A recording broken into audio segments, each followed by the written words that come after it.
All right. If you're interested in learning Bitcoin, there are some other things we need to look at too. Today we're going to talk about the FOMC. We'll get into what that means in a second. But every few weeks, a small group of 12 people meet in a private room. Their decisions can make your mortgage go up, they can make your 401k drop, and the price of your groceries can rise overnight. They don't work for you, but they control the value of your money. This group is called the Federal Open Market Committee, otherwise called the FOMC. And today we're going to break down who they are, what they do, and why Bitcoin was designed to replace them. It all started in 1913, when the Federal Reserve Act gave the Fed the power to manage the nation's money. This was under President Woodrow Wilson, and it was signed on December 23rd, 1913, right before the Christmas break. They were tasked with keeping prices stable, unemployment low, and keep our economy growing smoothly. It sounds great in theory, but here's where it gets interesting. The Federal Reserve has three main tools to use in monetary policy. One is open market operations. That's when they buy or sell government bonds to influence how much money is in circulation. Two, the discount rate. This is the interest rate banks pay when borrowing directly from the Fed. Three, reserve requirements.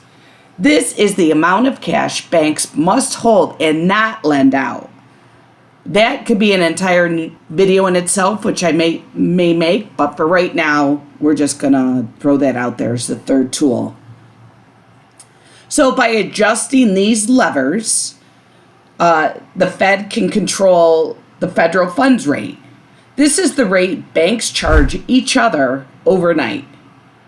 And that single number ripples out across every loan, every mortgage, all your credit cards, and every investment in this country. The FOMC, the committee behind these decisions, is made up of 12 voting members. 7 are from the Board of Governors. The president of the New York Fed is on there, and 4 rotating presidents from regional federal banks. There are 12 federal regional banks, and here you can see on this map the areas they control and what jurisdictions they are, 1 through 12. This group of people meet 8 times a year, and they decide what to do next. Are we going to raise rates? Are we going to lower them? Or do we want to hold them steady? And every time they speak, the market listens.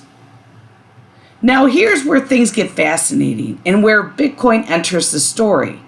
While the FOMC makes decisions behind closed doors, Bitcoin runs a monetary policy that is open source, transparent, and predictable, all run by computer code. So the computer code doesn't change its mind based on who's sitting in the chair next to them or what is happening in the news. With Bitcoin, there's no committee, there's no vote, there's no emergency meeting.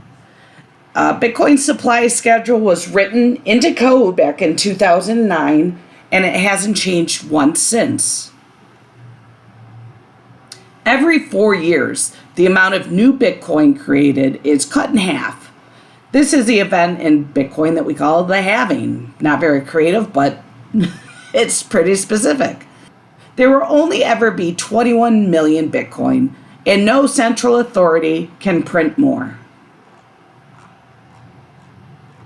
Compare that to the dollar, which has lost over 96% of its purchasing power since the Fed was created in 1913.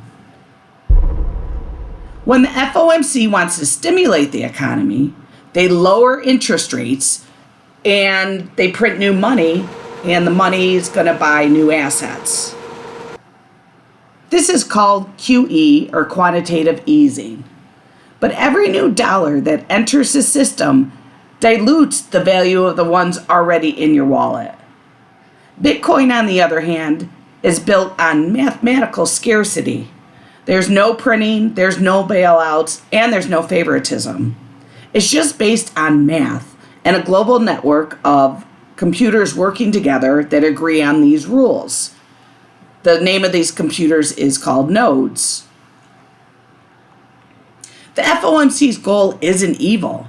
They're trying to balance a very complex system. But the truth is, it's centralized control. That means just a small group of people can decide the fate of millions of us, often based on incomplete data or some political pressure. Bitcoin flips that power dynamic. It takes money out of the hands of the committees and puts it into the hands of the people directly. So the next time you hear about the FOMC meeting or you see Jerome Powell trending on X, remember, that's a group of humans trying to steer $1 trillion ship through fog. Bitcoin, on the other hand, just keeps producing one block every 10 minutes. It's predictable, it's fair, and it's immune to politics. If you are studying Bitcoin, this is why it matters, because understanding who controls the money and how is the first step towards understanding why Bitcoin exists at all. Just be informed, be sovereign, and most importantly, be kind.